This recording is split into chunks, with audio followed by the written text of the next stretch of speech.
બીમારી અચાનક નથી આવતી, એ આપણી વર્ષોની ખોટી લાઈફસ્ટાઈલનું પરિણામ છે. પણ જો તમે અષ્ટાંગ હૃદયના આ 14 નિયમો સમજી લેશો તો તમારે દવાખાને ક્યારેય જવું નહીં પડે. 5મો નિયમ, કાલ ભોજન. ભોજન પચે નહીં ને ત્યાં સુધી ફરીવાર ના જમવું જોઈએ. ભૂખ લાગે ત્યારે જ જમવું જોઈએ. આ આરોગ્યનો સૌથી મોટો મંત્ર છે. અને હા, સૂર્યોદયના 3-4 કલાક પછી જમવું વધારે ઉત્તમ છે. 6થો નિયમ, વ્યાયામ. જીમમાં જઈને અતિશય કસરત ન કરો.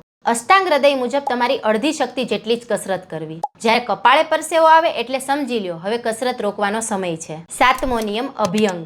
રોજ માલિશ કરવાથી ગળપણ દૂર રહે છે. ખાસ કરીને પગના તળિયા ઉપર, કાન અને માથામાં તેલ લગાવવાથી ઊંઘ અને આંખોનું તેજ વધે છે. 8મો નિયમ, સ્નાન. ગરમ પાણી ક્યારેય માથા પર ન રેડવું. તે આંખો અને વાળ માટે ઝેર સમાન છે. માથા માટે હંમેશા ઠંડુ અથવા નવશેકું પાણી જ વાપરવું. જો અષ્ટાંગ હૃદયના આગળના 4 નિયમો નથી જોયા તો પાર્ટ 1 જોઈ લેજો અને બાકીના નિયમો માટે મને ફોલો કરી દેજો. મળીએ પાર્ટ 3માં.